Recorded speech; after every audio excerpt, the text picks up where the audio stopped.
Sa banal at dakilang pangalan po ng ating Panginoong Hesukristo, kami po mula sa Iglesia ng Diyos kay Kristo Jesus ay bumabati po sa lahat ng mga nagsisipakinig ng kapayapaan. Dumatal po tayong muli sa panibagong araw na tayo po ay muling magsisipakinig ng mga banal na aralin na ibig po ng Diyos na ating matanggap mula sa kanyang kaitaasan sa langit.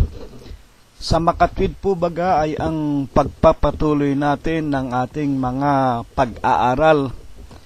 At sa araw pong ito ay itinatalaga sa atin ng Diyos na matutuhan natin ang mga aralin bilang ikapito. Mula po sa mga banal na kasulatan, at atin pong muling sumandali ay ihabilin sa Diyos sa pagkakataong ito ang lahat po ng ating gagawin sa pamamagitan po ng ating maiksing sama-samang pananalangin. Panginoon po naming Diyos, Amang banal na ikaw po ang lubhang kagalang-galang at ikaw po ang Diyos na pinakamakapangyarihan ka po sa lahat. Panginoon, nasakdal ka sa iyong pag-ibig, sagana ka sa kagandahan ng iyong kalooban, napakadakila mo po sa iyong mga pagbibiyaya, datapwat ikaw po ay Diyos na napakabanayad mo po sa iyong mga kagalitan. Amang banal, sa araw pong ito, maraming salamat po. Hindi mo kami binawian ng aming mga hiram na buhay. Patuloy mo kaming pinakakain, pinalalakas, dinaramtan ang aming mga lupang pangangatawan. Una po sa lahat, Panginoon, sinasamba ka po namin. Pinupuri ka po namin, niluluwalhati namin ang iyong banal at malinis mong pangalan sa Espiritu mo po at sa iyong kagilagilalas na kaliwanagan. Kami po ay nangananampalataya na sa sino mang mga tao, 2 o 3 man, na nagkakatipon sa gitna ng iyong pangalang Diyos Kristo Jesus, ikaw po ang sumasa aming harapan. At sa araw pong ito, Ama, wala po kaming pinakahihiling. Kung hindi, una po sa lahat, patawarin mo po kami sa lahat po ng aming mga nagawang kasalanan. At sana, Ama, sa araw na ito'y dumating sa amin ang iyong mga kalooban kung papaano sa langit. Ito po ang aming magampanan at maisakatuparan. Higit na nga po sa lahat, ang kami po ay paunawaan mo at turuan ng iyong mga banal at dalisay mong mga aral mula sa iyong mga banal na kasulatan, sapagkat pinakahahangad po namin na kami po, Ama, ay makapasok doon sa ipinangangako mo pong buhay na walang hanggan. Panginoon, ikaw sana ang magturo sa amin. Ikaw nawa magbukas ng aming puso at isipan. Kasangkapanin mo lamang ang hamak mong alipin. Gamitin mo po ang kanyang bibig. Linisin mo po ang kanyang puso. Banalin mo ang kanyang isipan at loobin mong wala siyang maipangaral o maiparinig sa amin kung hindi po ang iyong mga salitang katotohanan lamang. Ama, lubos ang aming pag-asa. Diringgin mo po ang aming maigsing panalangin. Pagpapalain mo po kaming lahat, lalo na po ang aming mga kaibigan na bago pa lamang na kasama namin sa pag-aaral ng iyong mga banal at dalisay mong mga palatuntunan. Sa araw pong ito, iparinig mo po sa amin, Aman Diyos, ang ikapitong aral na ibig mong matanggap, kumbaga maaari ng lahat ng mga tao sa ibabaw ng sanglibutan, at kung mapakinggan namin, huwag kaming mag-alinlangan, ikaw nga ang nagtuturo sa amin. Ikaw ang Diyos na pinakamakapangyarihan sa lahat. At walang bagay na hindi makapangyayari kung ito po ay iyong kalooban. Aman Diyos, sumasampalataya kami. Sa umagang ito, ikaw po ang titindig sa amin, magtuturo sa amin, at magpapala, hindi lamang sa amin ang mga nakikinig, kung hindi hanggang sa lahat ng aming mga anak, mga kabiyak ng puso, mga manugang, mga apo, mga minamahal namin sa buhay. Ang lahat ng ito'y hinihiling namin sa tanging pangalan mo pong Kristo Jesus, magmula po ngayon at magpakaikailanman. Amen.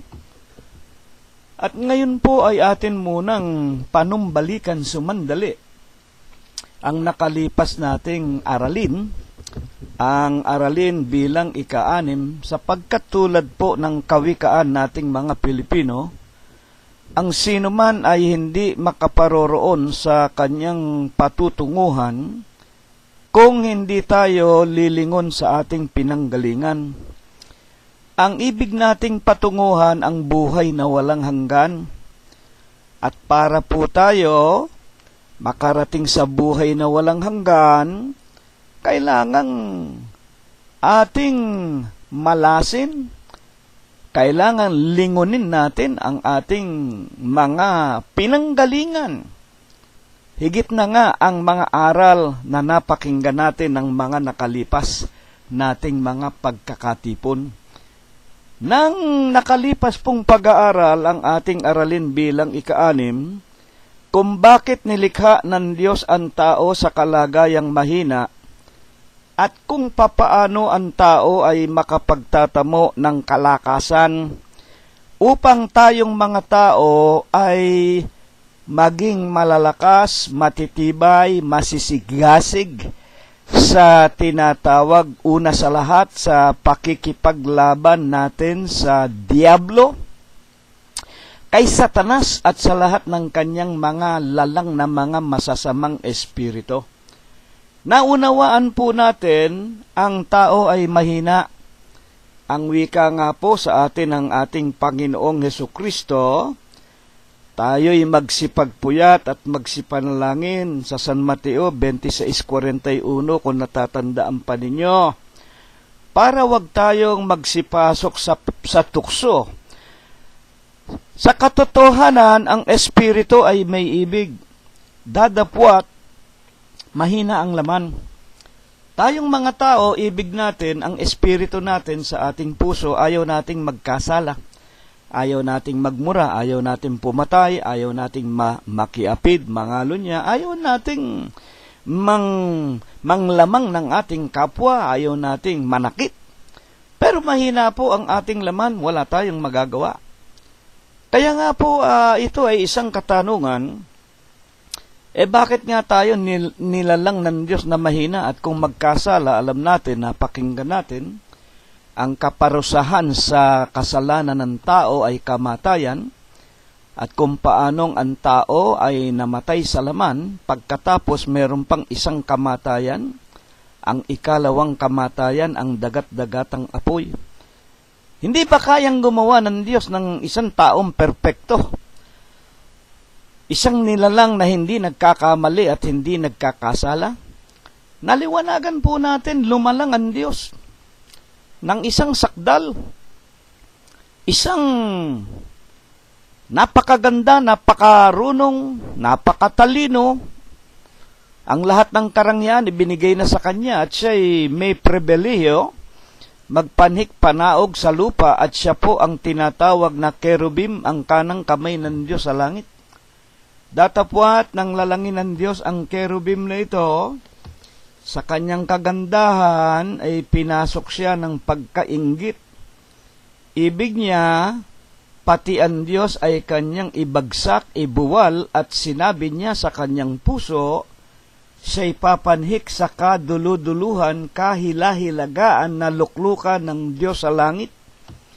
Dadapwat hindi siya nagtagumpay. Pati ang kanyang mga kasamang mga anghel, na kasama niya sa kanyang pamumuno, sila po ay itinapo ng Diyos dito sa lupa.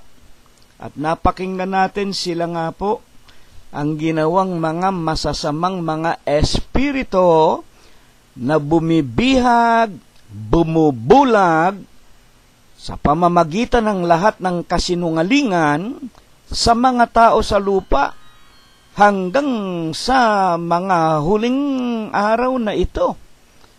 Kaya po mga magulang at mga kapatid, na ituro sa atin ito ngayon ang matandang ahas, ang diablo at ang satanas at ang kanyang mga lalang na mga demonyo, na mga masasamang mga espiritu na nangangahulugan lamang ito ang mga Diyos ng sanglibutan.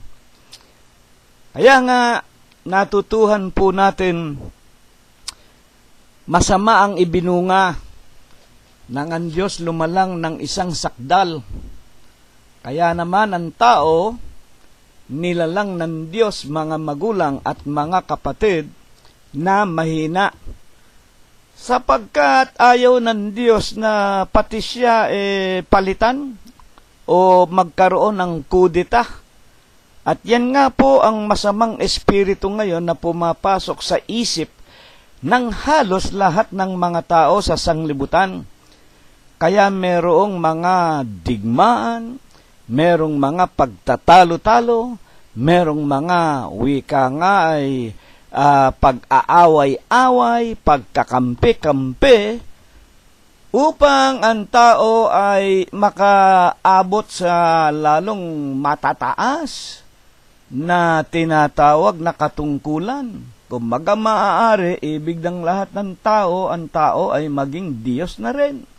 Mga magulang at mga kapatid, dadapwat yun po ay hindi na nga po mangyayari.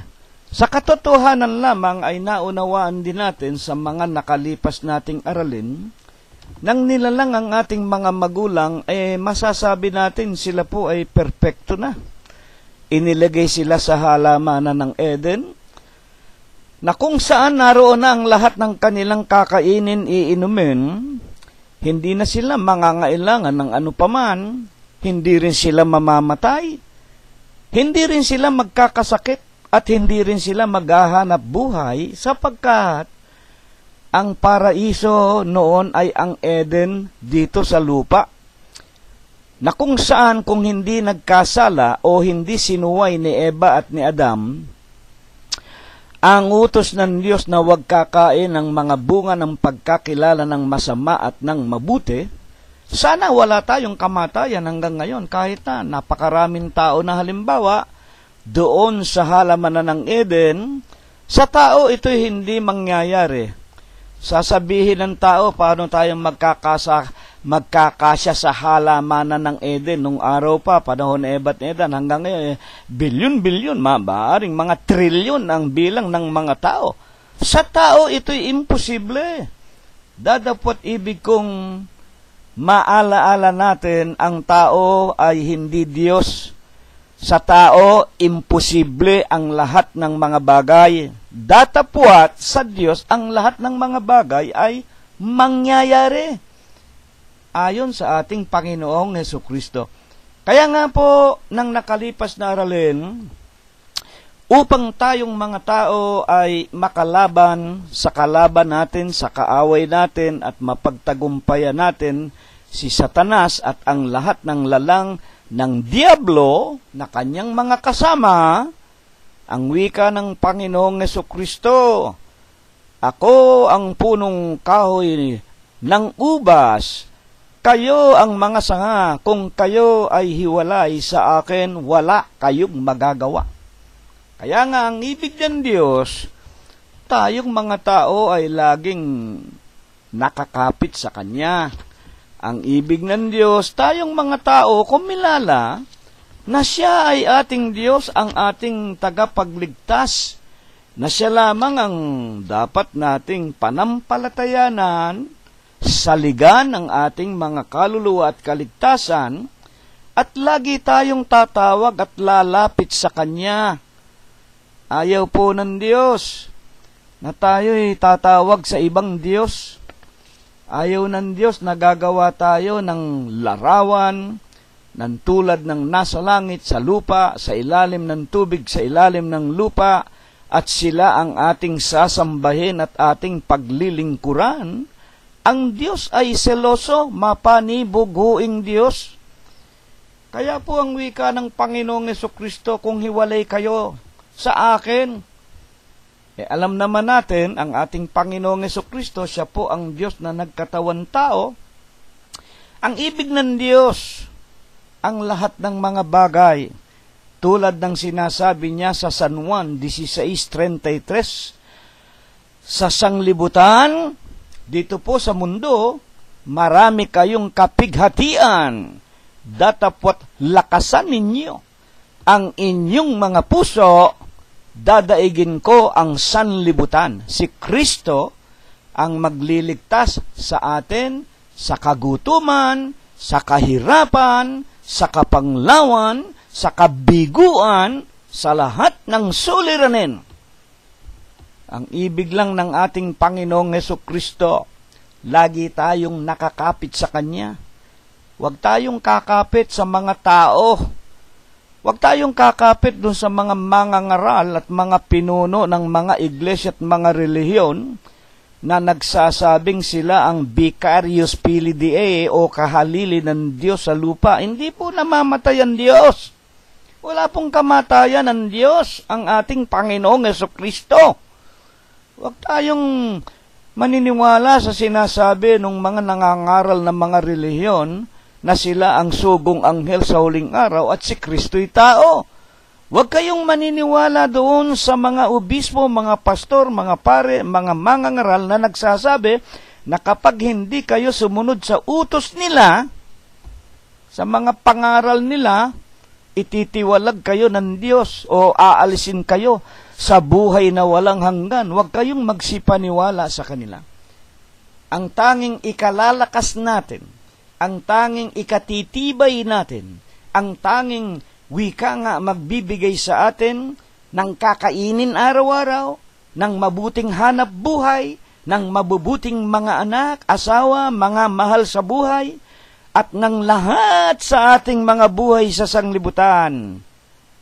Ang tanging makalulutas ng lahat ng ating kapighatian at mga pangangailang at suliranin, walang iba kung hindi ang ating Panginoong Hesukristo. Napakaganda po ng napakinggan nating aral ng mga nakalipas nating mga pakikinig. At sa banal at dakilang umaga po namang ito, ang atin pong pagpapatuloy na pag-aaralan ay kumakatawan po sa ganitong mga salita. Hayaan po ninyo na basahin ko ang ating paksa at makinig po lamang tayong mabuti. At tulad ng sinasabi ko sa inyo, ihanda ninyo lagi ang inyong mga Biblia.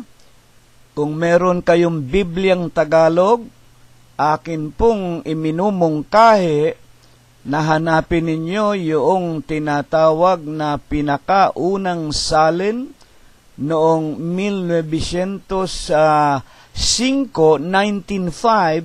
nang dumating po ang mga Amerikano. Ito po ay nanggaling po sa Bibliang Original King James Version. Yun pong yung original na wika nga pagkakasalin 1905 version ng Tagalog Bible. Mga magulang at mga kapatid. At kung wala naman kayong Tagalog, sikapin ninyo na kayo'y magkaroon ng King James Version. Yun ay original at wala pong dagdag, walang labis, walang kulang. Para wag po tayong maligaw o mailigaw ng napakaraming mga nagsasabing mga Kristiyano sila, na sila'y may kani-kanilang mga bersyon ng kani-kanilang mga Biblia na nagbibigay lamang ng tinatawag na kalikuan para ang nakikinig madala nila sa kanilang dadaanan at hindi sa tunay na daan na ibig ng Panginoong Hesukristo na ating lakaran. Ang paksa po natin sa umagang ito, kung ano ang kahulugan ng salitang relihiyon ayon po sa itinuturo ng mga banal na kasulatan. Sa atin pong mga tao, lalo na po sa ating mga Pilipino, kapag naririnig yung salitang relihiyon, ang isinasagot po natin, halimbawa kung meron tayong tatanungin na kapitbahay, ano po baga ang inyong relihiyon? Ang isasagot po kagad ng mga tao ay ang pangalan ng kani-kanilang mga iglesia. Ito nga po ang dahilan kung bakit ibig ng Panginoong Hesus tayo matuto kung ano ang relihiyon. Yun din ba ang tinatawag na iglesia? Napakarami pong iglesia sa buong santinakpan, hindi po mabilang yan. Kaya nga sa umagang ito, hayaan natin ang Panginoong Hesus sa pamamagitan po ng kanyang mga salita na nakasulat sa Ebanghelyo, ang siyang magpaliwanag sa atin. Ang unang tanong po natin, saan po baga nagbuhat at ano ang kahulugan ng kataga o salita na relihiyon? Ito pong binabanggit ko ngayon, relihiyon, ito po ay salitang minana natin sa mga Kastila. Sapagkat tayo po naging alipin, naging busabos sa loob ng 400 taon halos, mula po noong 1521 nang dumating si Magellan at ang mga praile sa ating mga pulo ng dagat hanggang 1896 nang palayain tayo ng Estados Unidos sa kamay nitong mga mapanlupig na mga wika nga ay mga Kastila. Kaya naman na mihasa tayo na gamitin yung salitang relihiyon. Kung uugatin natin ang relihiyon, ito po ay saan po naman ang galing? Sa salita pong Latin, ito po ang tinatawag na religio. Sa Latin po, yun pong Biblia na dinala ng simbahang Katoliko nang dumating sila sa Limasawa, sa Mactan, sa Bisaya, yun po ay nakasulat sa wikang Latin. At ang ibig nga pong sabihin ng salitang relihiyon na Kastila, sa Latin ito ay religio. At ito pong Latin naman, na religio ay kinuha naman sa salitang religare, mula po sa salitang Griego. At nang isalin nga po ito sa wikang Ingles ng mga Amerikano, religion. Mga kapatid, at sa Kastila nga po ay relihiyon. At ibig kong maunawaan natin, ang ating Pilipino, ang grammar, ang Tagalog natin ay hanggang ngayon masasabi nating wala pa pong kasakdalan. Papaano lamang natin ito maisasalin sa tunay at lantay na salitang Pilipino? Upang ito po'y ating maliwanagan, ang ibig pong sabihin ng relihiyon, ito po ay dalawang salita. Yung ang ibig sabihin niyan, re. Sa Tagalog po ay muli. At yung legion sa Ingles, ugnayan. Kaya nga kung gagamitin natin sa salitang lantay na Tagalog, dalawang salita po yan. Ang reliyon po, muli. Again, pakikipag-ugnayan, connection. Bakit po dalawang salita? Sa Pilipino, hindi natin magagamit sa isang salita lang ang relihiyon malibang gamitin natin ang salitang Kastila na relihiyon sapagkat yan nga po itinuro sa atin. Kaya sa Tagalog, muling pakikipag-ugnayan. Kaya kung tatanungin natin ng kababayang Pilipino, ano ang iyong muling pakikipag-ugnayan? Yan po. Mahaba. Kaya magkaroon tayo ng shortcut. Ano ba ang religion mo, kapatid? Ano ba ang relihiyon mo, kababayan? Ang ibig sabihin, ano ba ang muli mong pakikipag-ugnayan sa Diyos? Hayaan natin ngayon na ang banal na kasulatan ang siyang magturo sa atin. Ito po ay mababasa natin sa aklat ng Propeta Malakias, dito po sa Matandang Tipan, sa kanya pong pangkat 13 at talatang 17. Sumunod kayo ng pagbasa sa akin kung hawak na ninyo ang inyong mga Biblia. Ito po ang relihiyon.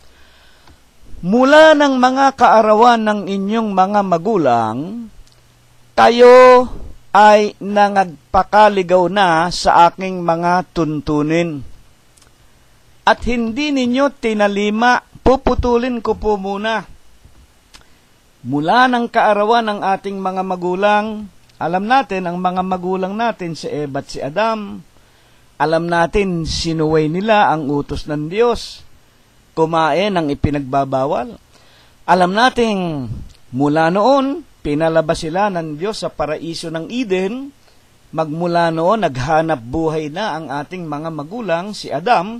Sa tulo ng pawis, kakain ka na ng iyong tinapay.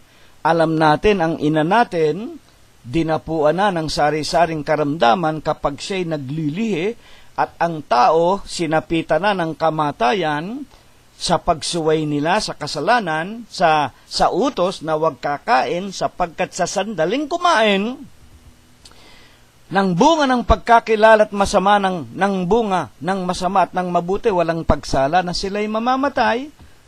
Pumasok nga po sa ating mga tao ang kamatayan at ang lahat namamatay sapagkat ang lahat ay nagkakasala. Kaya mahina. Tayong mga tao, tulad ng pinag-aralan natin ng nakalipas na pag-aaral. Ngayon, saan pumapasok yung salitang relihiyon sa Malakias 3:7? Ituloy po natin. Manumbalik kayo sa akin, at ako ay manunumbalik sa inyo, sabi ng Panginoon. Sa makatwid dito, napakaliwanag po.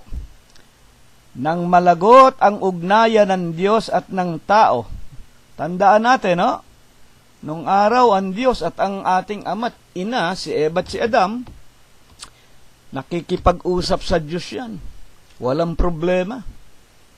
Pero nang malagot, ang ugnayan, nawala na ang communication.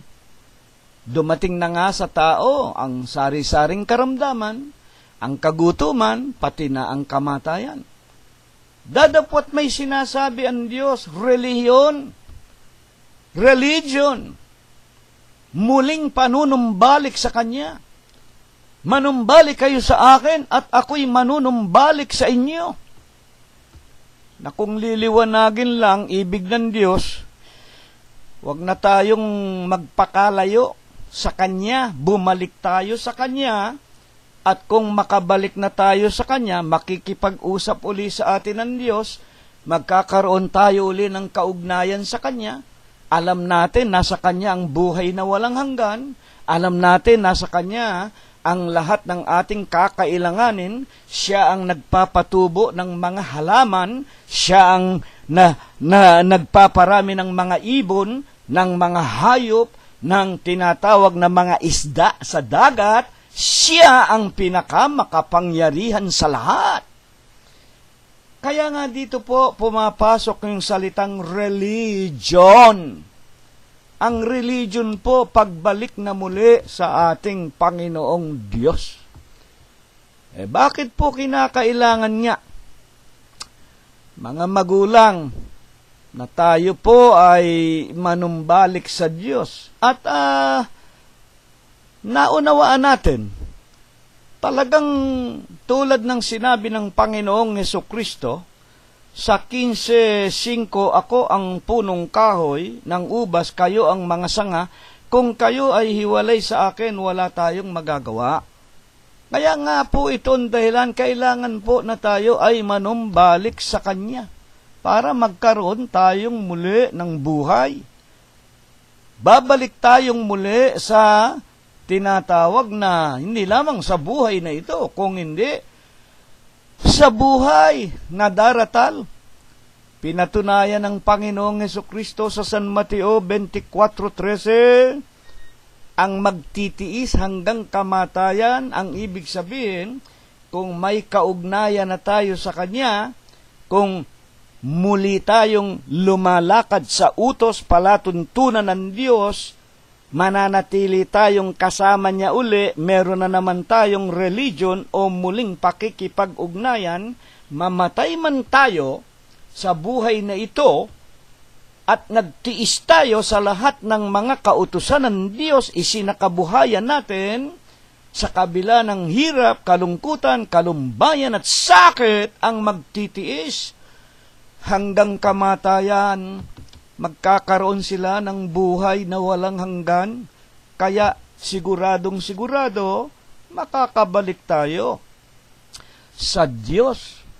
Mga magulang, na siyang pinagmulan natin ng ating mga magulang na doon walang kamatayan sana sa halamanan ng Eden.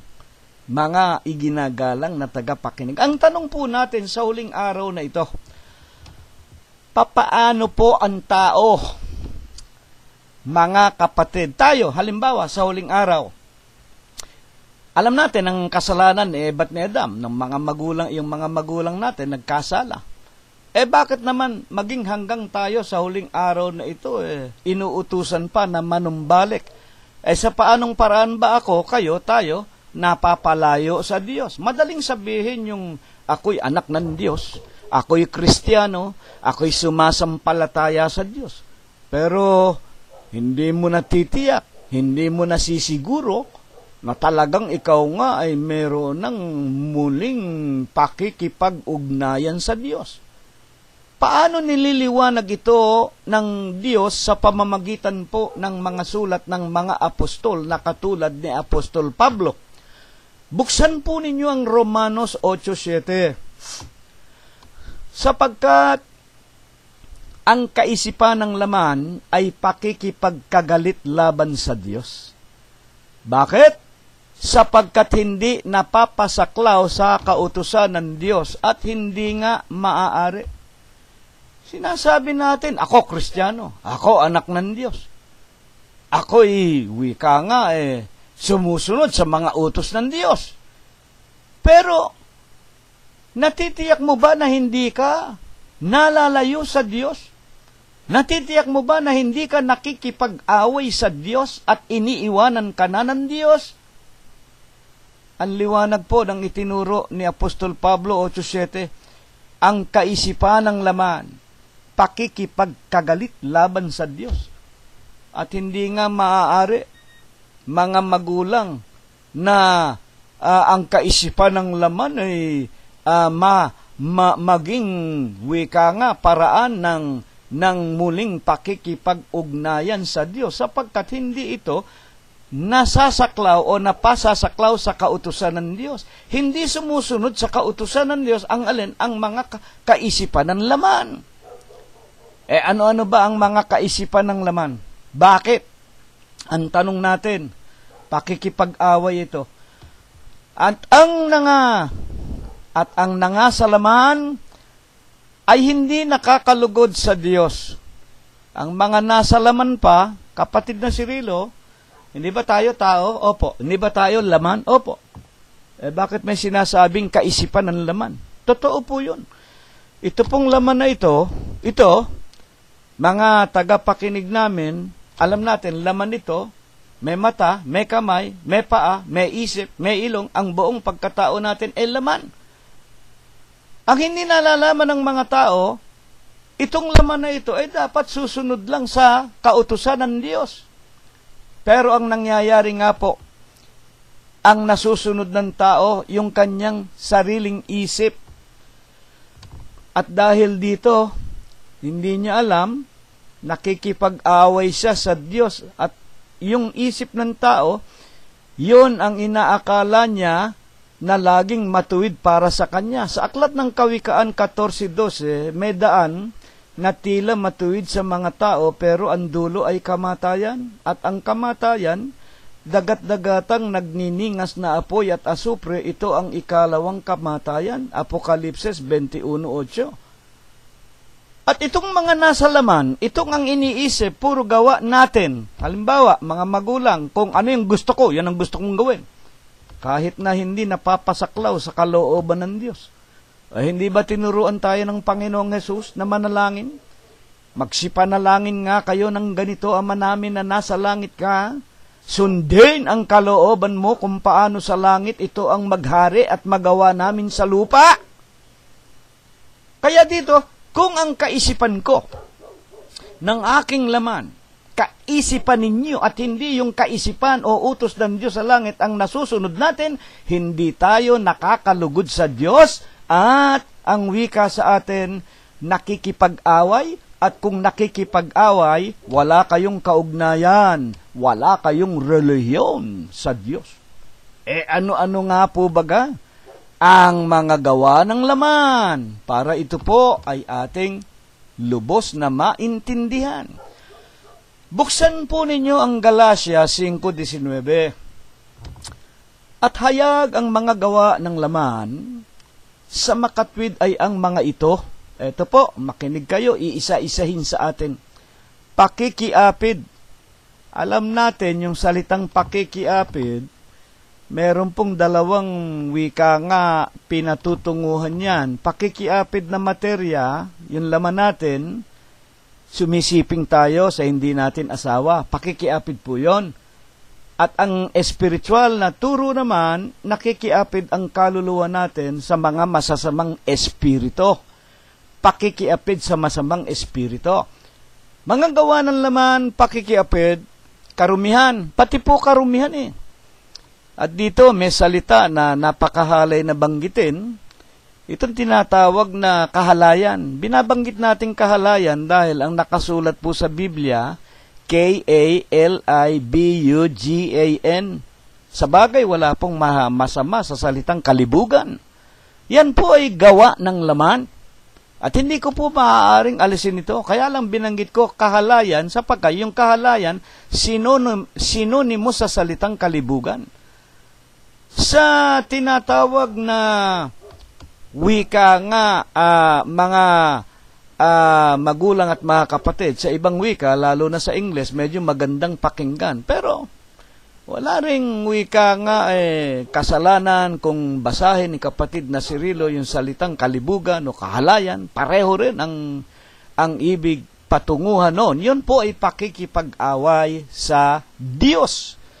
Yung karumihan ng katawan, yung karumihan natin, yung hindi ka naliligo, yung nanggigitata tayo, yung ang mga anak natin, pinababayaan nating maglima yun sa lansangan, tulo ang uhog, puro putik ang paa, binubuni ang katawan. Yan ay karumihan, masama, gawa ng laman. Yung hindi ka nagbibihis, ang dumi na ng damit mo, may amoy ka na. Nilalayuan ka na ng iyong mga kasama sa opisina, may anghit ka pa, yan ay karumihan, mga gawa ng laman yan. Ano pa? Pagsamba sa Diyos-Diyusan, yan po. Yung mga pagsamba sa mga larawan nila Virgen Maria, Santo Niño, ngayon dinagdagan nila si Lorenzo Ruiz, at ngayon dinagdagan din pa nila, dadagdagan pa si Pope Paul II daw, gagawin na nilang santo.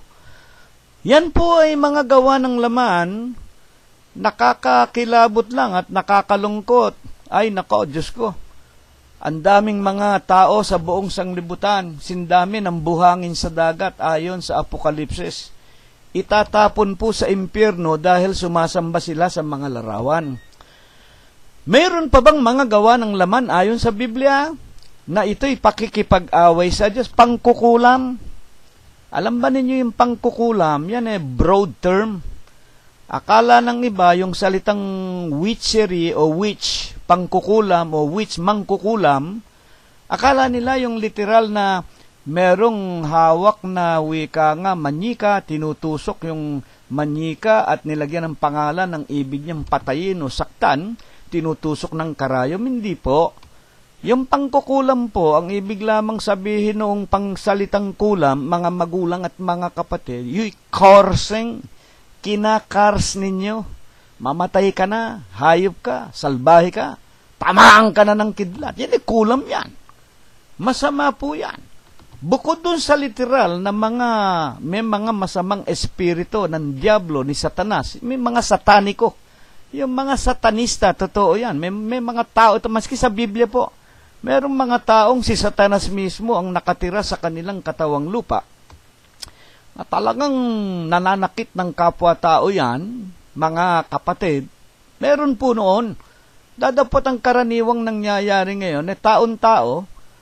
At kung meron mang bahagi ni Satanas na nasa kanila, yung masamang espiritu ng kanilang pagkamuhi at pagkagalit sa kanilang kapwa-tao.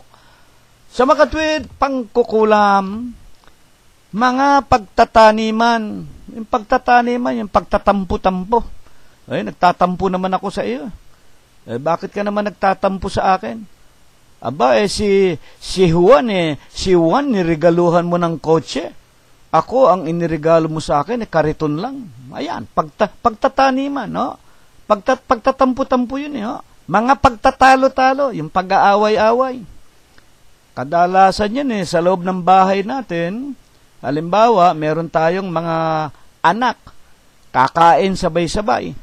Pagkatapos makakain, ang pinggan, pinabayaan na lang sa lamesa, hindi man lang naglinis, hindi man lang naghugas ng pinggan, at nagtatalo-talo yung mga anak natin. Hindi ba ikaw ang dapat maghugas? Ako naghugas nung makalawa, kaya ikaw naman ang maghugas ngayon. Pagtatalo-talo. Yan ang pinakamagaang na ehemplo na akin pong nabanggit lamang at napakaraming pagtatalo-talo. Pagtatalo-talo sa mga opisina, pagtatalo-talo sa mga kalye, pag-aaway-away ng mga tao, mga hindi pagkakaunawaan, yan ang mga gawa ng laman. Mga paninibugho, mga pagseselos ng mga ng mga asa-asawa natin, ng mga babae.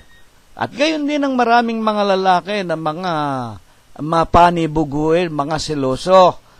Sa makatwid, yan ay gawa ng laman, nakikipag-away kayo sa Diyos. Sasabihin mo, Kristiyano ka, anak ka ng Diyos, pero ikaw pala selosong-seloso o selosan-selosa. Nagagalit ang Diyos, humihiwalay sa inyo, nawawala kayo sa ugnayan sa Diyos, wala kayong relihiyon. Mga pagkakaalitan, kasama po ng pagtatalo-talo, mga pagkakampi-kampi, ayan, groupings, yan po ay gawa ng laman yan. Ibig kong malaman ninyo, sa pulpa ng una, ang mga wika nga tao ay ibig ng Diyos, kumbaga maaari isang angkan lang, isang bayan, isang lahi.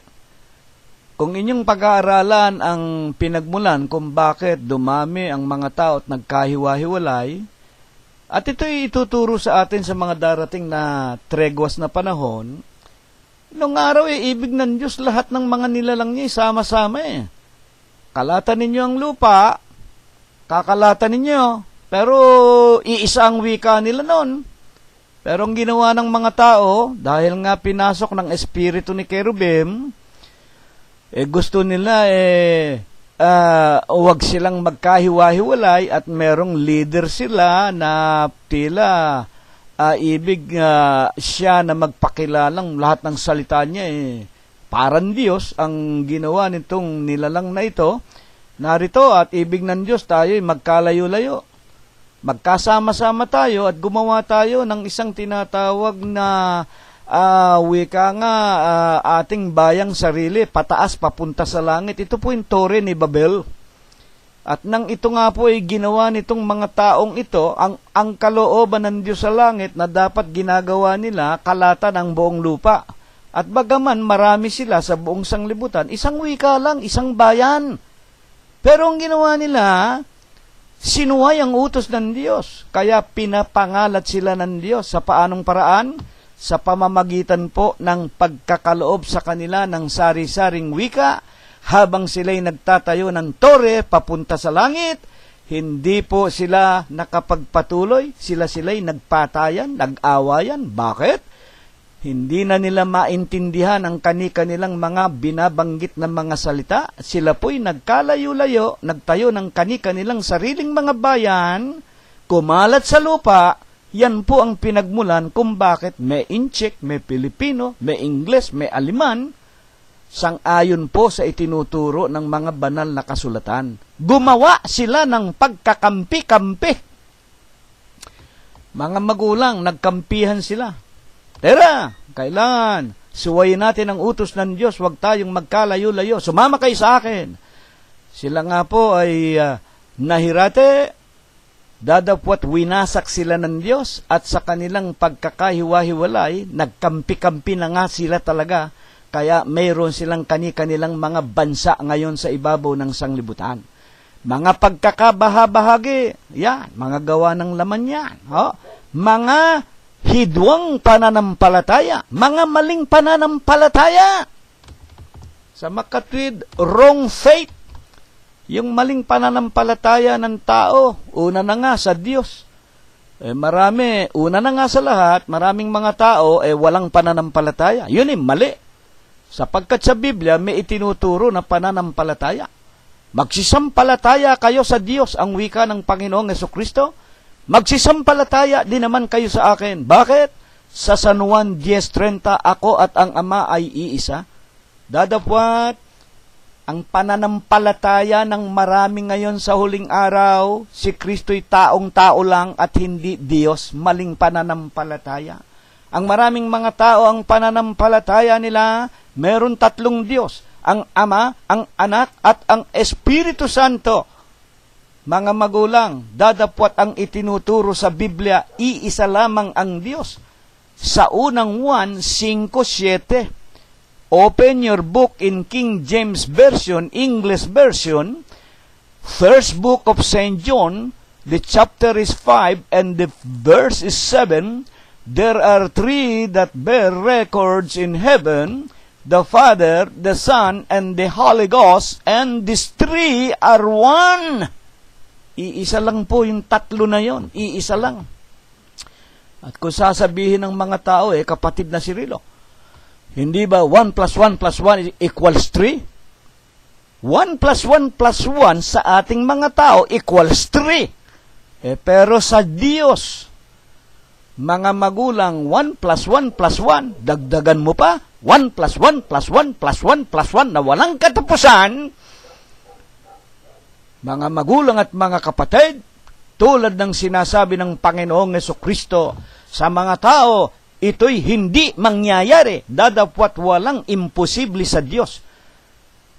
Gaano man ang gawin niyang bilang sa kanyang sarili, na kung liliwanagin, kung ibig niyang magpakita sa akin ngayon, halimbawa, nagpakita sa atin dito sa Amerika, nagpakita sa Pilipinas, nagpakita sa kung saan-saang mga anak niya sa buong lupa, siya pa rin ang Diyos, nag-iisang Diyos. Bakit? 32:27 ng Jeremias, naririto, ako ang Diyos ng lahat ng mga tao. May anumang bagay ba na imposible sa akin? Wala pong imposible. Kaya yung maling pananampalataya ng tao, yung pakikipag-away sa Diyos yun. Ano pa? Mga kapanaghilian. Ayan po. Mga paglalasing. Yung kapanaghilian, pagseselos yun Pagseselos sa wika nga, sa materyang bagay. Nananaghili ako. Bakit? Nakabili ka ng magandang sasakyan, magandang bahay. Ako'y wala. Naiinggit ako.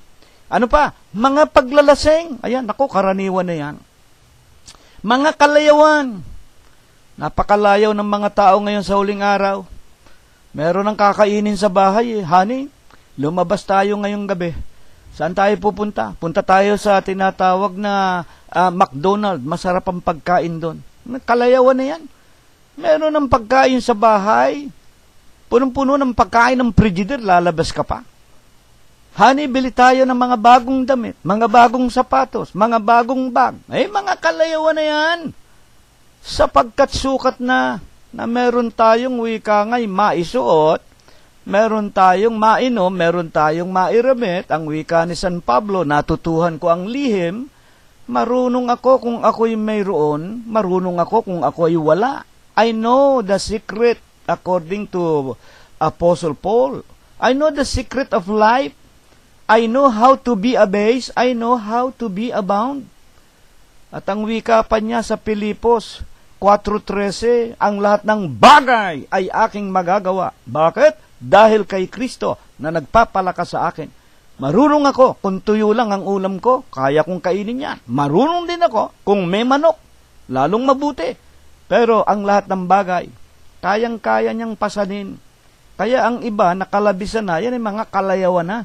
At ano pa? At ang mga katulad nito, tungkol sa mga bagay na ito, ay aking ipinagpapaunang ipaalaala sa inyo, tulad sa aking pagpapaalaala ng una sa inyo, na ang mga nagsisigawa ng gayong mga bagay ay hindi magsisipagmana ng kaharian ng Diyos.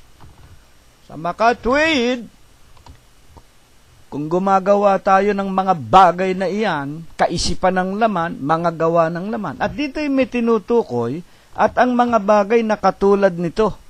Alam po ba ninyo, yung mga bagay na katulad nito, ito'y ibinanggit sapagkat merong ginagawa ang tao na hindi nila nalalaman, bagaman hindi literal na nakasulat sa Biblia, yun ay gawa rin ng laman. Bigyan ko kayo ng isang halimbawa, ang pagsusugal.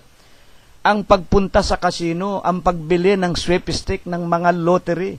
Kapatid na Cirilo, wala kang pakialam. Pera ko ito.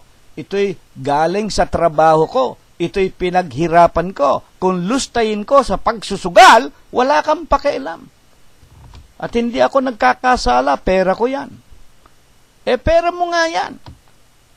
Hindi nga kita pinakikialaman, pero sinasabi ng banal na kasulatan ang mga bagay na katulad nito. Bakit katulad iyan ng tinatawag na mga gawa ng laman? Bakit? Hindi ba laman mo ang pumupunta sa tinatawag na kasino, bumibili ng ticket sa sweepstake? Hindi ba ang kamay mo ang pumipili ng mga numero at ang mata mo? Gawa ng laman yan. At ano ba? Ano ang intensyon ng mga sugarol ng mga tao? Ang makuha ko ang pera ng aking mga kalaban. Halimbawa sa madyungan. Halimbawa sa lucky nine. Halimbawa sa poker. Ano ba ang intensyon ng isang taong nagsusugal? Para makuha ko yung pera ng kalaban ko. Ngayon, kung makuha mo na ang pera ng kalaban mo, halimbawa, nanalo ka, nakuha mo yung isang buwan na sweldong ipakakain sa pamilya ng taong natalo mo, at malungkot ngayon, nauuwi ng bahay yung talunan, makikipag-away sa asawa, walang ipakakain sa mga anak, walang ipagpapaaral. Maligaya ka ba? Ano ba ang utos ng ating Panginoon Diyos? Ang unang utos ay ito, ang wika ng Panginoon, hindi ko nababasahin para wag tayong masyadong humaba. Iibigin natin ang Diyos ng buong puso, ng buong lakas at ng buong buhay natin. At ang ikalawa ay ito, paano natin maiibig ang Diyos? At Diyos, espiritu, walang laman, walang buto. Paano natin siya maiibig? Hindi naman natin siya nakikita. At ang wika ng Panginoong Jesucristo ito, ang ikalawa ay ito, para maibig natin ang Diyos na walang laman at walang buto, iibigin mo ang iyong kapwa gaya ng pag-ibig mo sa iyong sarili.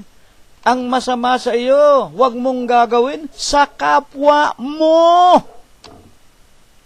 Tatanungin tayo ngayon ng Panginoong Hesus, Cirilo, mabuti ba sa iyo na ikaw ay maging talunan sa sugal? Matutuwa ka ba, Cirilo? Kung yung isang buwang sweldo mo, ipinatalo mo lahat sa kasino? Hindi po. Nalulungkot nga po ako. Bakit po? Wala akong ibibigay sa asawa ko. Walang pambabayad sa mortgage sa bahay. Walang ipambabayad sa matrikula ng aking mga anak. Walang ibibili ng pagkain. Nalulungkot po ako't nagsisisi. Masama po sa akin na ako'y matalo. Ngayon, kung masama sa iyo na matalo ka, huwag ka nang magsugal. Huwag mong gagawin sa kapwa mo ang masama sa iyo. At kung ano ang inyong ibig, ito ang gagawin ninyo sa inyong kapwa. Napakaliwanag po. Yan po ang sagot. Sa maraming mga pilosopo, kapatid na Cirilo, pag may nabasa ka sa Bibliang bawal ang magsugal, makikinig ako sa mga itinuturo mo. Wala kang mababasang literal na sugal maliban doon sa pagkakataon at tagpo na ang Panginoong Hesukristo'y nakabayubay sa krus at nang hubaran siya, nang tanggalin ng mga kawal yung kanyang tinatawag na damit sa katawan, pinagsugalan ito. Ang wika sa Biblia, they cast lot to the robe of Jesus. Doon sa kanyang wika nga, damit na sangayon sa kasaysayan, hinabi ng kanyang ina na si Maria. At sa katunayan, yun lang ang ginamit ng Panginoon. 3 taon, nakikita. Siguro naman, merong hindi lang isang wika nga, damit yun, na wika nga, ginawa sa kamay ni Birhen Maria. Dapat hindi na importante yun. Ang pinag-uusapan natin, pinagsapalaran.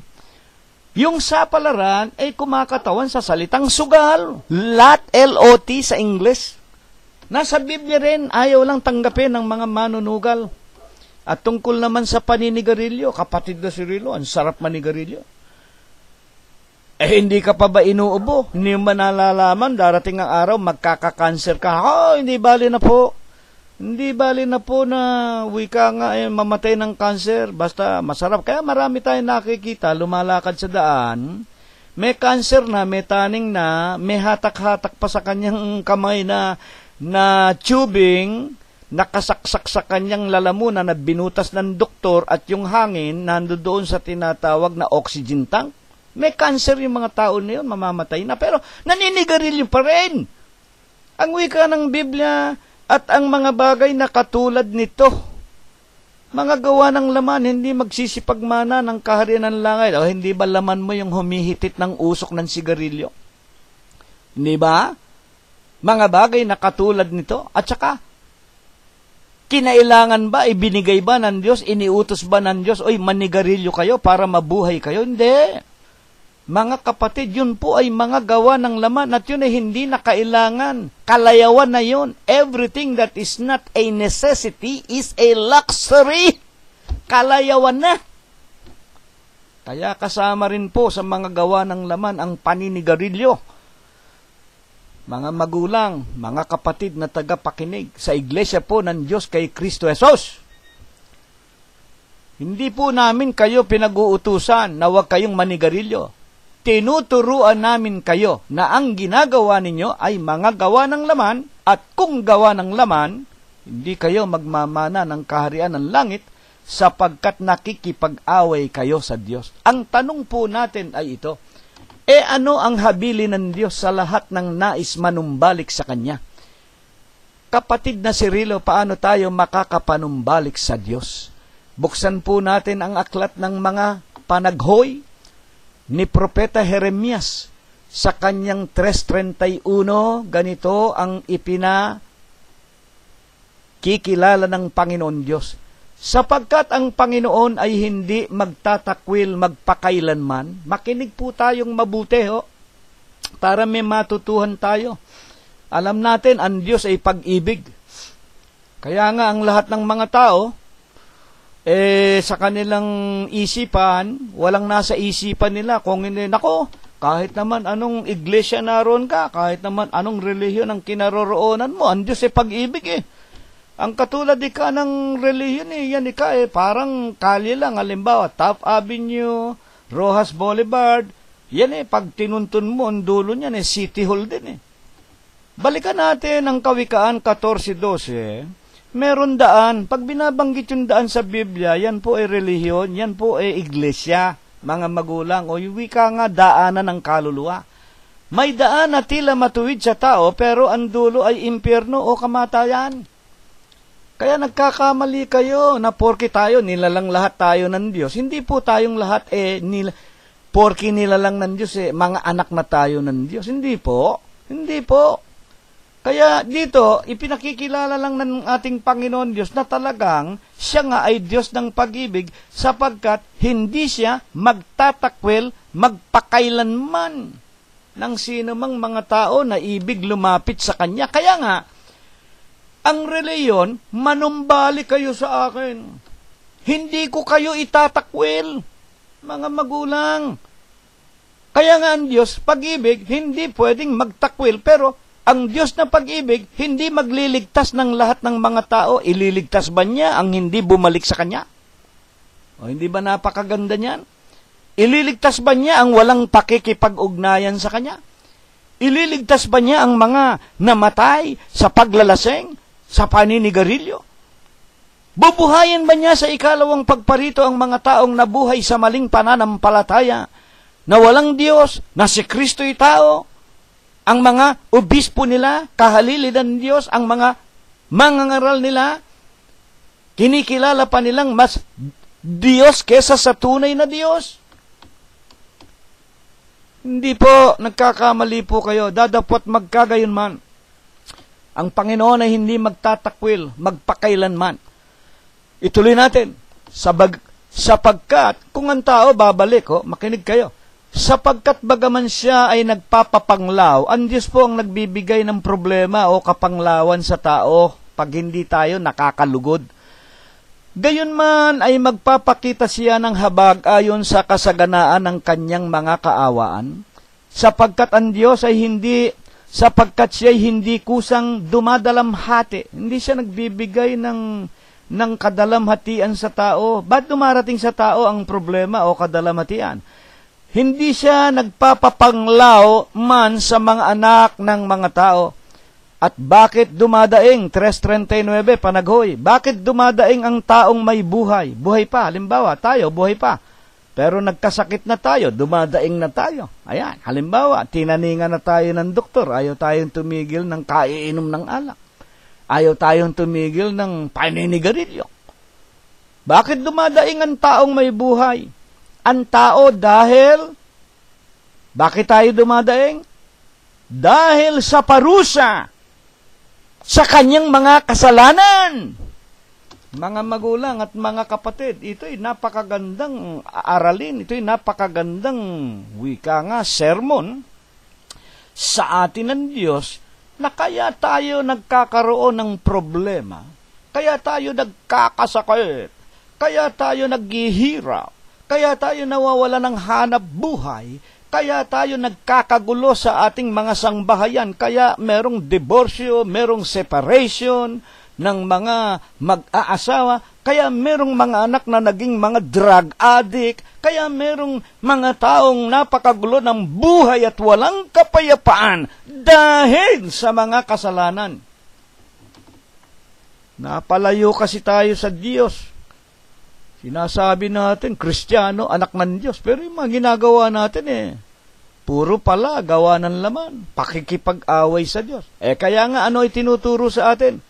3:40 ng panaghoy. Ating usisain, ayan na, ating suriin ang ating mga lakad at at manumbalik tayo sa Panginoon at igawad natin ang ating puso. Ang ating puso, igawad, ibigay natin 10 ng ating mga kamay sa Diyos sa langit. At sa propeta Hezekiel 18:31, paano natin maigagawad ang ating puso, ang ating mga kamay na nakataas sa langit sa ating Panginoon Diyos? Inyong iwaksi ang lahat ninyong pagsalangsang na inyong isinalangsang at kayo ay magbagong loob at magbagong diwa, mga magulang at mga kapatid, sapagkat bakit kayo mga mamatay? Sa makatwid, tayo ay may magbagong loob at magbagong diwa. Bakit tayo mamamatay? Talagang ayaw ng Diyos na ang tao'y mamatay. Ibig niya, lahat ng tao maligtas, walang maitapon sa impyerno. Nilalanga niya tayo sa kanyang larawan. Itatapon ba niya ang kanyang sariling larawan doon sa impyerno, sa dagat-dagatang nagniningas na apoy at asupre? Huwag na huwag mangyari. Para wag tayong matapon sa impyerno, usisain natin, pag-aralan natin ang ating lakad, iwaksina natin ang lahat ng kasalanan o ang lahat ng mga gawa ng laman. Ang tanong natin ay ito, ang ating pag-aaral relihiyon o panunumbalik sa Diyos. Ang tanong ng marami, kapatid na si Rilo, bakit po dumami ang relihiyon sa huling araw na ito? Alam po ba ninyo, napakaraming relihiyon, hindi po mabilang yan. Baka akala ninyo yung Kristyanismo lamang ang relihiyon. Baka akala ninyo yung mga wika nga sumasampalataya lang kay Kristo ang daan na nakikilala ng tao para makabalik na muli sa Diyos. Hindi po. Yung mga Muslim, relihiyon din yun. Muslim, yun ang kanilang relihiyon, yun ang kanilang pamamaraan kung paano makakabalik sila sa tunay na Diyos nila. Yung mga Hindu, yung mga Shinto, yung mga Confucius. At ibig kong malaman ninyo, mga kapatid, kahit na ang mga taong mga ateista o walang kinikilalang Diyos, sa puso nila may relihiyon din yun. Anong relihiyon nun? Ano ang daan nila? Yung daan nila na wala silang kinikilalang Diyos, para sa kanila, relihiyon yun. Yun nga lang, yun ang relihiyon ng mga hayop. Bakit po tinatawag kong hayop? Ang wika nga ng mga santong sulat, habang may buhay tayo, sa Isayas, hindi ko nabubuksan para wag tayo masyadong umaba, tayo'y magsikain, magsiinom, pagpatay ng baka, pag-inom ng alak, magpakaligaya, magpakasarap tayo. Yan mga ateis. Magpasarap tayo. Bakit? Bukas tayo'y mamamatay. Yan, relihiyon ng mga hayop yan. Pag namatay sila, uwi na lang sa lupa. Walang pag-asa sa buhay na walang hanggan. Mga magulang at mga kapatid. Tanong, bakit dumami ang relihiyon? Pakinggan natin ang sinasabi ng Diyos. Paano? Mga magulang at mga kapatid. Ang tanong po natin ay, bakit nga po dumami ang relihiyon sa mga banal na kasulatan? Ang itinuturo. Bakit dumami ang relihiyon? Bakit dumami ang relihiyon? Maraming mga relihiyon. May Hindu, may Muslim, merong Shinto, may Shiite, kung ano-anong mga relihiyon. Buksan natin ang sinasabi ng Romanos 10:2. Makinig po tayong mabuti. Sapagkat sila, ang sinasabi ni Pablo, tao, mga tao ito. Sapagkat sila, mga tao, pinatutunayan ko na may mga pagmamalasakit sa Diyos. Putulin ko muna. Ang mga tao talaga may malasakit sa Diyos. Ano nga lang ang pagkakaiba nitong mga taong ito na binabanggit ni Pablo? Datapwat hindi ayon sa pagkakilala. Ang mga tao may pagmamalasakit sa Diyos, makinig kayo, pero hindi ayon sa pagkakilala. Bakit po? Anong ibig sabihin ng hindi ayon sa pagkakilala? At alin yung dapat kilalanin ng mga nagmamalasakit sa Diyos? Sa halip na kilalanin yung tunay, hindi nila sinang-ayunan yun at nagsipagtayo sila, mga magulang, ng tinatawag na relihiyon. 10:3, ituloy natin. Sapagkat sa hindi nila pagkaalam ng katwiran ng Diyos, ayan na, at sa pagsusumakit na maitayo ang sariling kanila, hindi sila napasakop sa katwiran ng Diyos. Ayan. Unang dahilan, bakit dumami ang relihiyon? Maraming nagtayo ng relihiyon. Sila, may pagmamalasakit sa Diyos. Ibig rin nilang magkaroon ng kaugnayan sa Diyos, relihiyon. Pero, hindi naman nila tinanggap, sinundan ang katwiran ng Diyos. At ang pinagmalasakitan nila, ang itayo ang sariling kanila. Kaya yung relihiyon nila, hindi yaon ang katwiran ng Diyos. Hindi yon ang ibig lang ipakilala. Hindi yon ang tunay na daan na ibig ng Diyos na siya nating lakaran para magkaroon ng ugnayan sa Kanya. Sa halip, meron sa mga relihiyon na yon?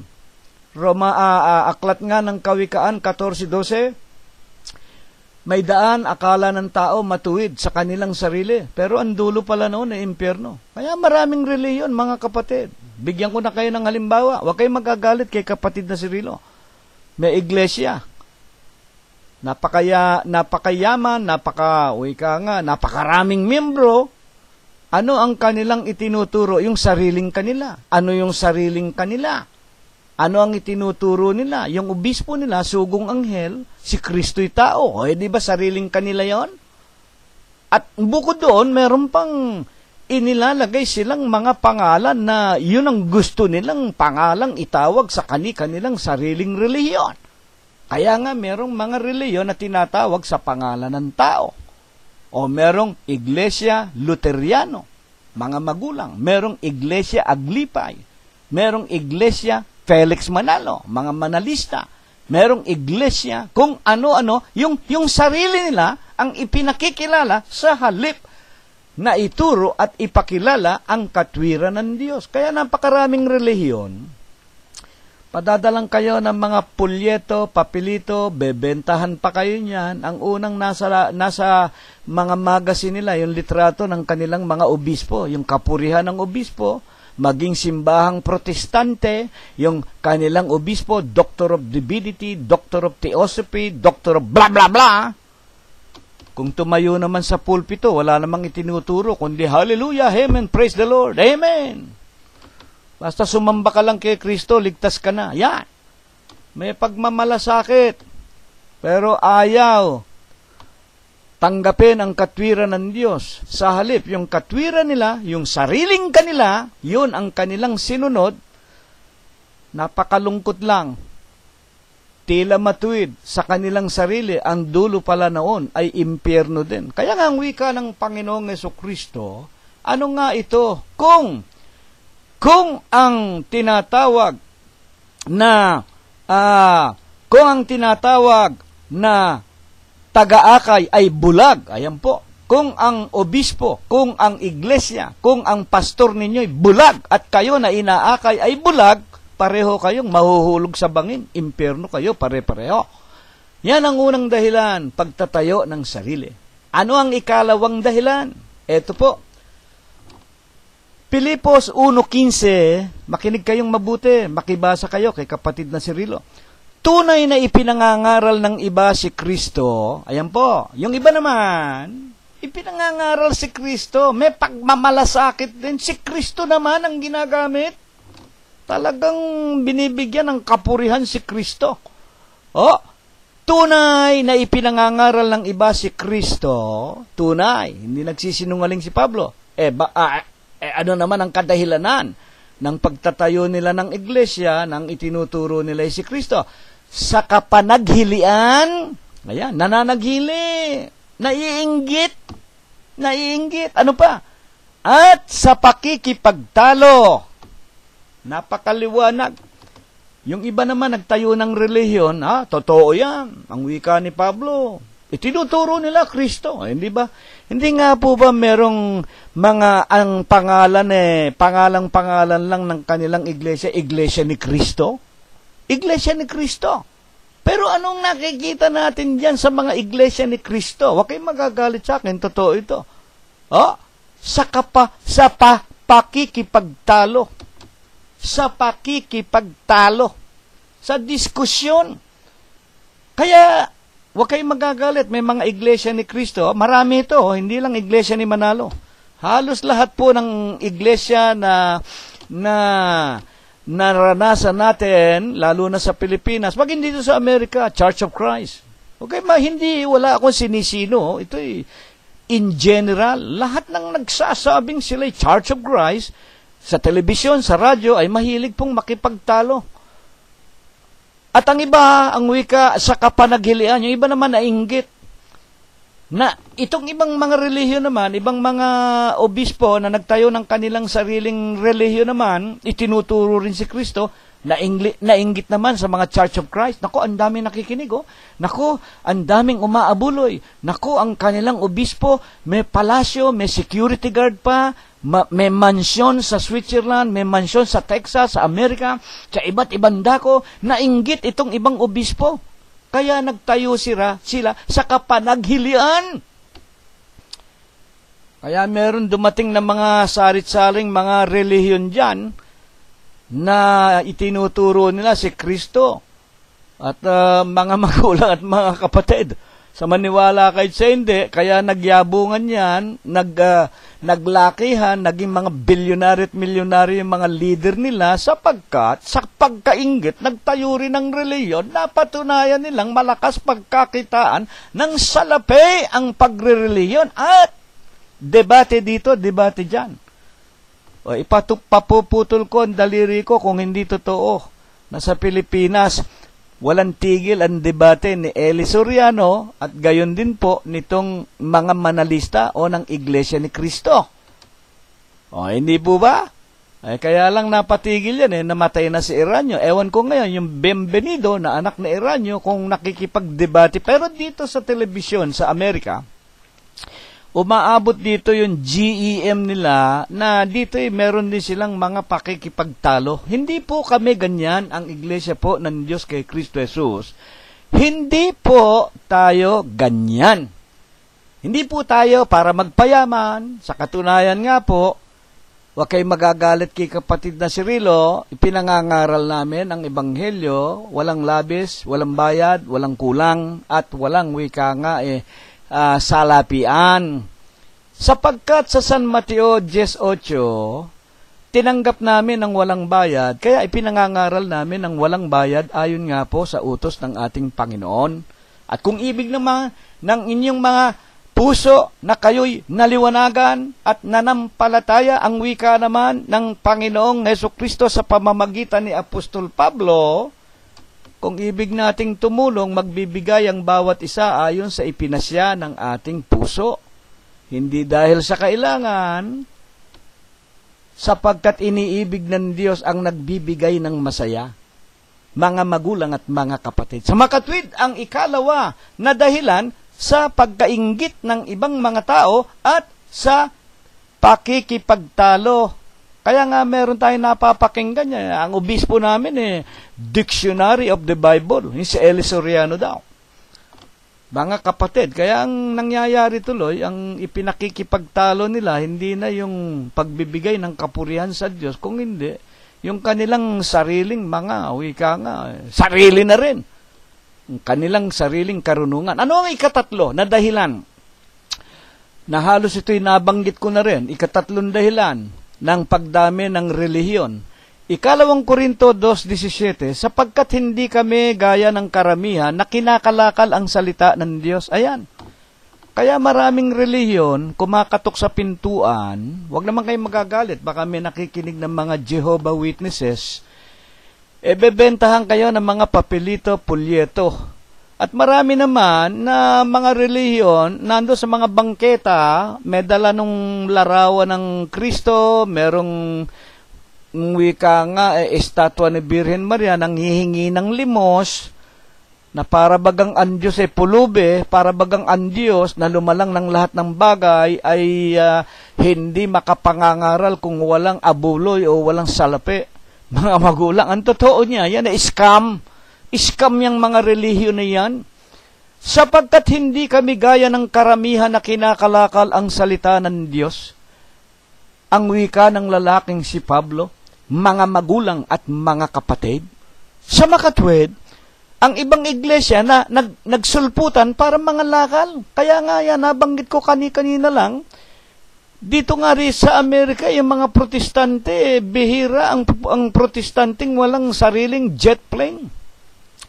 May obispo rito may 7 jet plane, may palasyo kung saan-saan. Pagkatapos ang mga miyembro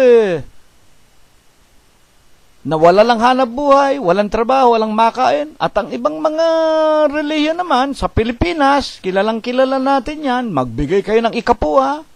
Pag hindi kayo nagbigay ng ikapo, may utang kayo sa Diyos. Isipin niyo gagamitin pa yung pangalan ng Diyos.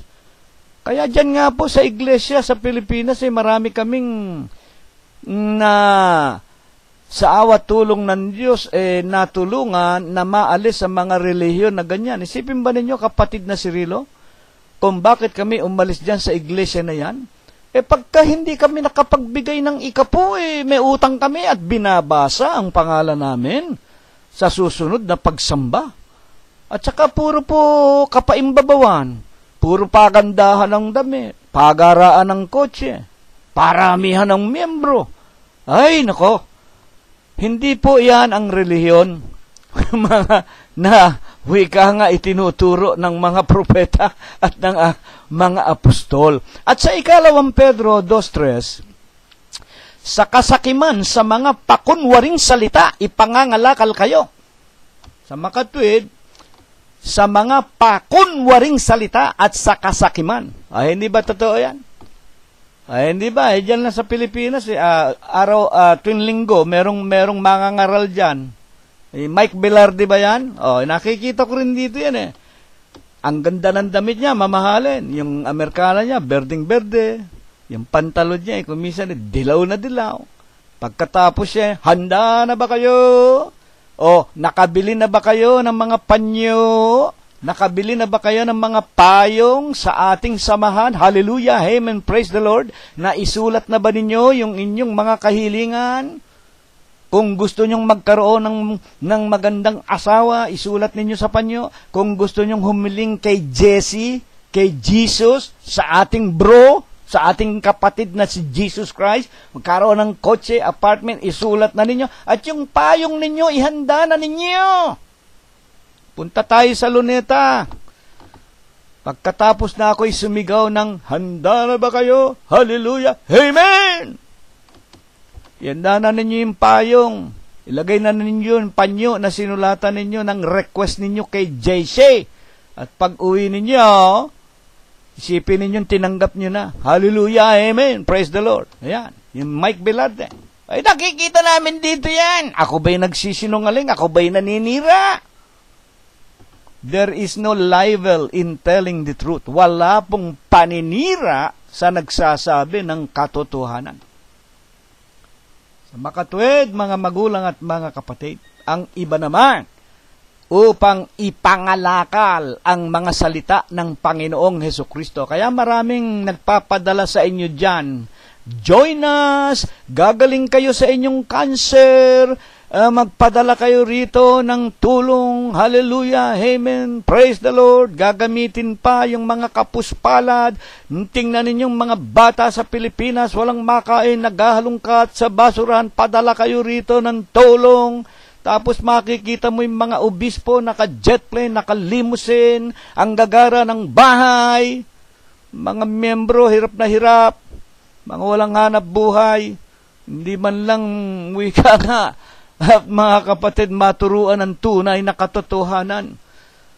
Kaya nga sabi ng Biblia, sa kasakiman, sa pakunwaring salita'y ipangangalakal kayo, na ang hatol nga sa kanila, sa mga iglesyang salapian, sa mga scam, ang hatol sa kanila mula ng una, hindi nagluluwat, at ang kanilang kapahamakan ay hindi nagugupiling, impyerno, sa ikalawang pagpari. Ano ang habilin?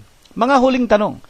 Ano ang habilin ng Panginoong Hesukristo sa huling araw na ito para sa ating lahat? Mateo 24:3. At samantalang siya'y nakaupo sa bundok ng mga olibo, ay nagsilapit sa kanya ng bukod ang mga alagad na nagsisipagsabi, sabihin mo sa amin, kailan mangyayari ang mga bagay na ito at ano ang magiging tanda ng iyong ikalawang pagparito at ng katapusan ng sanlibutan? Dito po humihingi ng palatandaan ang mga apostol. Ano ba ang palatandaan kapag ikaw ay malapit ng dumating at matatapos na ang sanglibutan? Ano ang unang palatandaan? At sumagot si Jesus at sa kanila'y nagsabi, 24:4 hanggang 5, mag-ingat kayo. Take heed. Mag-ingat. Bakit? Na huwag kayong mailigaw. May mangliligaw. Nino man. Bakit? Sino sila? Sapagkat marami ang magsisiparito sa aking pangalan. Ano ang pangalan? Na magsasabi sa inyo, ako ang Kristo at ililigaw ang marami. Ingat kayo. Unang palatandaan bago magdelubyo universala. universal bago mawasak ang buong sanglibutan at dumating ang araw ng paghukom. Ang unang palatandaan, maraming darating sa inyo, magsasabing ako ang Kristo at hindi ko na itinuloy. Ang iba na may magsasabi, nasa amin ang Kristo, naroon ang Kristo, huwag kayong magsipaniwala. Kumbaga maaari ililigaw nila ang marami, sindami nga ng buhangin sa dagat ang nailigaw ng mga relihiyon na yan.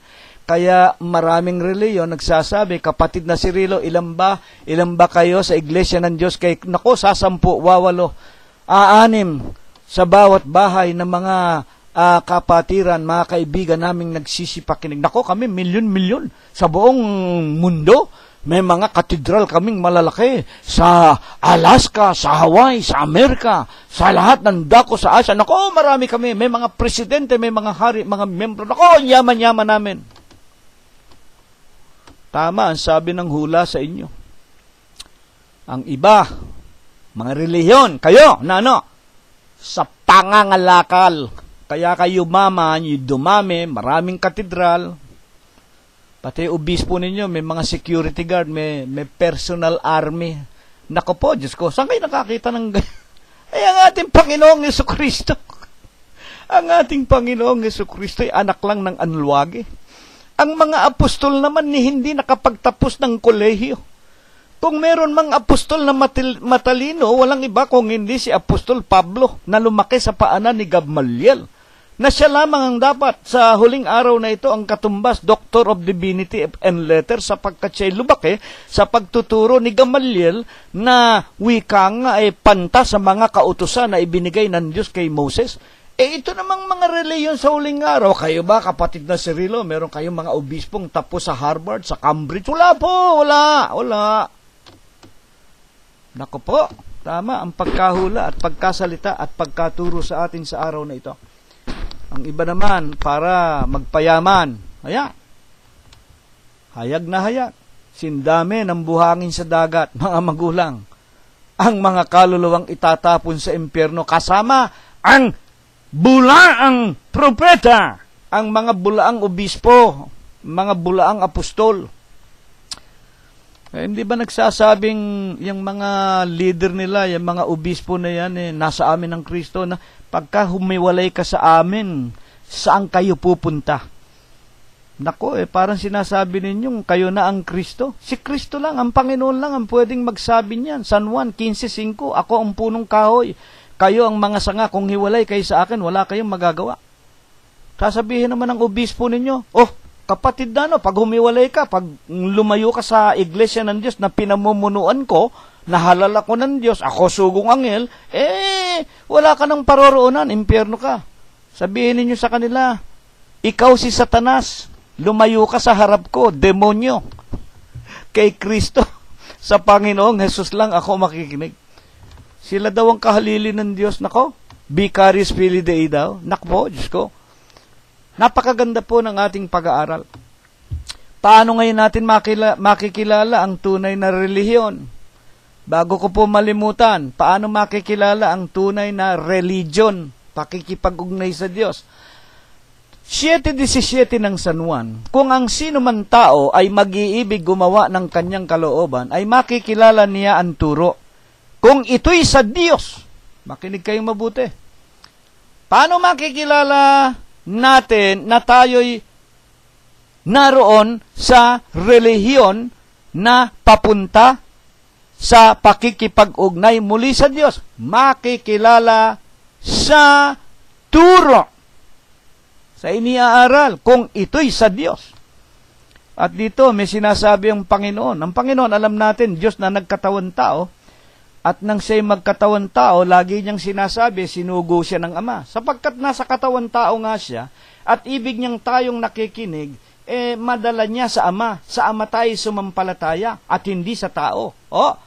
Makikilala niya ang turo kung ito'y sa Diyos, o kung ako'y nagsasalita ng mula sa aking sarili. Sipin ninyo, Diyos na yung nagsasalita, nagkatawan tao, pero kasi, ayaw ng Panginoong Jesucristo na sumampalataya tayo sa kanyang anyo. Kaya nga, nagkakamali yung mga relihiyon na may larawan ni Kristo. Wala pong larawan si Kristo. Sa Biblia, wala kayong makikitang literal na anyo na naglalarawan na si Kristo may bigote, may haba ang buhok.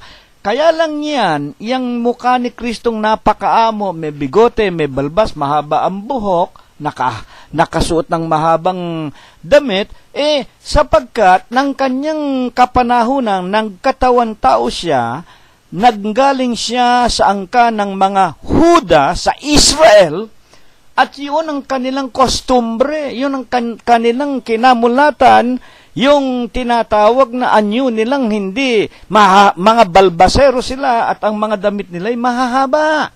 Pero hindi po ayaw nga ng Diyos. Kaya ang sabi ng Panginoong Jesucristo, makikilala ninyo ang tunay na relihiyon sa itinuturo. O kung ako ay nagsasalita ng mula lamang sa aking sarili. Bakit po? 7:18, ang nagsasalita ng saganang kanyang sarili, humahanap ng kanyang sariling kaluwalhatian. Dadapwat ang humahanap ng kaluwalhatian niyong sa kanya'y nagsugo, ang gayon ay totoo at sa kanya ay walang kalikuan. Na kung liliwanagin lamang ang tunay na relihiyon, ang nagtuturo sa tunay na relihiyon, ang itinuturo mga magulang yung aral na nagmula sa nagsugo sa kanya at hindi yung kanyang sariling kapurihan. Kaya nga kapag tayo may nakitang relihiyon sa imnaryo pa lamang, pagbukas mo ng unang pahina, litrato na ng mga obispo nila at ng mga pastor at mga mangangaral nila, layasan ninyo yan. Yung kanilang sariling kapurihan, maraming ganyan sa protestantismo. Nakalagay doon sa mga dinding ng mga iglesia nila. Papasok ka pa lang, nakita mo na yung mga litrato ng nagali-haliling mga obispo, Doctor of Divinity, Doctor of Theosophy. Yung sarili nila, itinuturo nila. Kapurihan nila. Ang wika ng Panginoong Jesucristo, makikilala ninyo ang tunay na reliyon sa itinuturo. Kung ang itinuturo ng nagsasalita ng mga pastor, ng mga ministro, na nangangaral sa inyo, yung kapurihan nung nagsugo sa kanya at hindi yung kanyang sariling kapurihan. Na kung liliwanagin yung mga aral lamang ng Diyos. Yan ang dapa. Yan ang tunay na reliyon. At saan pa? Ang wika ng Panginoong Jesucristo 7:20, kaya't makikilala ninyo sila sa kanilang mga ibinubunga. Ibinubunga ng ano? Ng relihiyon na itinuturo sa atin. Sa paanong paraan? Ibinubunga ng mga miyembro. Baka mamaya yung relihiyon itinuro sa atin, tinanggap natin, pakatapos nakikinig tayo ng mga aral ng mga kahalili daw ng Diyos. Pero ang mga miyembro, kriminal. Mamamatay tao, magnanakaw, pusakal. Mga manlalasing. Nako, ang dami niyan. Nako po, patawarin ako, ninyong nakikinig. Sa iglesyang Kinagisnan, alam na ninyo kung sino tinutukoy ko. Pumunta kayo dyan sa tinatawag na mga presinto, sa mga kulungan, sa tambak na mga metato dyan. Sino nakalarawan sa kanilang katawan? Si Birhen Maria, ang mukha ni Kristo, ang krus, anak ako ng Diyos, pero pumatay ng tao. Makikilala ninyo sa itinuturo at si binubunga.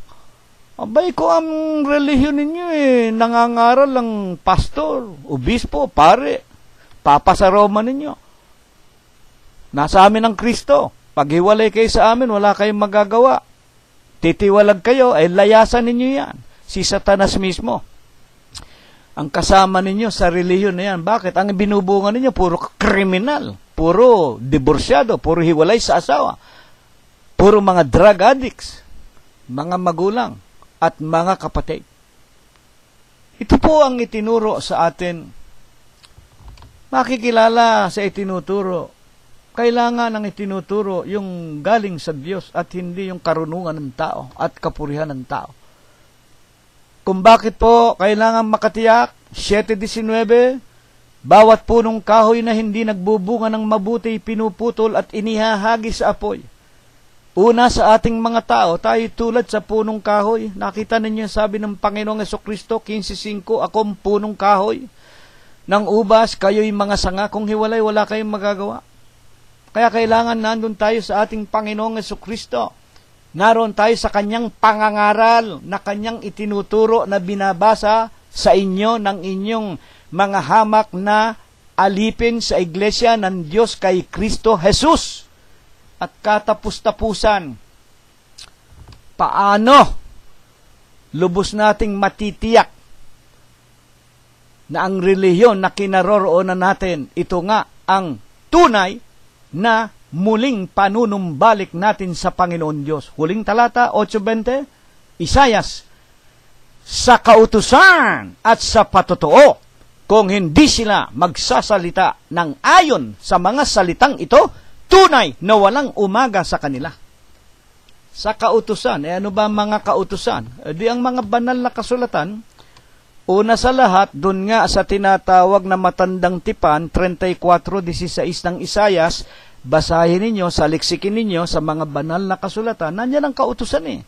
Diyan ibinigay ng Diyos kay Moses una sa 2 tapyas na bato. Basahin ninyo, hindi mangangailangan ng kanyang kasama, iniutos ng kanyang bibig, pinisa ng kanyang espiritu, at sa patotoo. Alin ang patotoo?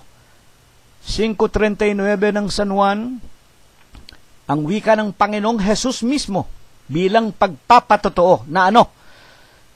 Basahin ninyo sa mga kasulatan. Sa bagong tipan, bukod sa matandang tipan, pati na ang bagong tipan, sapagkat nang sabihin nito, 5:39, Panginoong Jesucristo na, bagong tipan na sa kanyang dugo. Basahin ninyo sa mga kasulatan, sapagkat iniisip ninyo na dito'y meron kayong buhay na walang hanggan, at ito ang siyang magpapatotoo sa inyo tungkol sa akin. Yan po ang kautusan at patotoo, ang hula ng matandang tipan na darating ang Kristo, sa Kanya na tayo makikinig, sa Kanya na tayo sasampalataya at maglilingkod. At ang patotoo, 5:39, ang wika ng Panginoong Jesucristo, ako ang katotohanan. Masusumpungan ninyo sa bagong tipan, ako ang katotohanan, ang buhay na walang hanggan. Akong punong kahoy ng ubas, kung kayo'y hiwalay, wala kayong magagawa. Sa makatwid, ang Panginoong Jesucristo. Mga magulang, siyang daan natin papunta muli at pabalik sa Diyos upang magkaroon ng buhay na walang hanggan. At habang ipinangangaral namin ito sa inyo, ano ang aming pinakaiingatan? Apokalipsis 22:18. Aking sinasaksihan sa bawat taong nakikinig sa mga salita ng hula ng aklat na ito sa Biblia. Kung ang sino man ay magdaragdag sa mga ito'y daragdagan siya ng Diyos ng mga salot na nakasulat sa aklat na ito. At kung ang sino may mag-aalis sa mga salita ng aklat ng hulang ito'y aalisin naman ng Diyos ang kanyang bahagi sa punong kahoy ng buhay. Pinakaiingatan po ni kapatid na si Rilo Gonzales ng Iglesia ng Diyos kay Kristo Jesus, na kami po'y huwag makapagdagdag. Pag nagdagdag kami, daragdagan kami ng salot sa sumpa na isinulat ng Diyos sa banal na kasulatan. At kapag inalis naman namin, kapag tinanggalan naman namin ng kahit na isang letra, isang kudlit, isang wika nga, salita, aalisin naman ang pangalan namin sa aklat ng buhay o sa punong kahoy o sa buhay na walang hanggan. Ayaw po naming maalis kami sa Diyos. Ayaw po naming mapatapon kami sa impyerno. Ang ginagawa lamang namin ang mabuti sa amin. Ibig namin magkaroon kami ng kaugnayan sa Diyos. Ibig namin maging kagalakan kami ng Diyos. Ibig namin magkaroon kami ng kapayapaan sa buhay na ito. Ibig namin meron lamang kaming makain 3 ulit, maghapon at magkaroon lamang kami ng kasapatang mairamit namin at makapamuhay kami ng mapayapa, maging mabuting mga mamamayan kami sa lahat ng bansa na aming kinaroroonan, maging mabubuti kaming mga anak ng Diyos. Kaya naman walang labis, walang kulang, ipinangangaral namin sa lahat ang katotohanan. Mga magulang, at ang wika nga po ng Diyos sa 2 Korinto 6:12, sapagkat sinasabi niya, sa panahong ukol kita'y pinakinggan, sa araw ng pagliligtas kita'y sinaklolohan. Narito, ngayon ang panahong ukol. Narito, ngayon ang araw ng kaligtasan. Ito naman ang aming ipinag-aanyaya sa inyo, Ngayon, tanggapin natin ang ating Panginoong Jesucristo. Tanggapin natin ang kanyang katotohanan. Ngayon, tanggapin natin siya. Ngayon, ang araw na ukol, ang pagliligtas, ang pagsaklolo sa ating mga kaluluwa, hanggang sa ating mga mahal sa buhay, sa lahat ng ating mga tagapakinig. Ngayon natin tanggapin siya. Ito nawa ipagpala, ito nawa ang ibasbas sa atin ng Diyos magmula ngayon at magpakaikailanman. Amen! Panginoon po namin Diyos, maraming salamat po sa mga araling ito. Sana po ikaw ang kumatok sa puso ng bawat nakikinig. At bago po kami maghiwa-hiwalay, ipatanggap mo po sa aming muli ang iyong banal na basbas, ang iyong banal na bendisyon, sa pagkasangkapan mo po sa iyong hamak at wala mong kakabukabuluhang alipin. At ngayon, ay tanggapin po nating lahat ang walang hanggang pag-ibig, ang walang hanggang pagbibiyaya, ang pakikipisan, ang kaaliwan, ang pamamatnubay at ang kagalingan. Gayon din ang hindi maulatang banal na biyaya, basbas at bendisyon, pagliligtas at pagpapagaling ng kanyang banal na Espiritu. Ito nawa ang muli niyang ipagkaloob sa ating mga magkakapatid sa umagang ito, hanggang sa lahat ng ating mga kaibigan at mga tagapakinig, sa lahat ng ating mga anak, mga manugang, mga apo at mga kamag-anakan sa laman, sa loob at labas ng ating mga tahanan at sa buong kalaganapa ng Iglesia ng Diyos kay Kristo Jesus, magmula ngayon, magpakai kailanman. Amen. Kapayapaan po ang sumaatin, mga kapatid. Purihin natin ang pangalan ng ating Panginoon. Hanggang sa darating na pag-aaral po natin, kung tayo po ay binubuhay pa.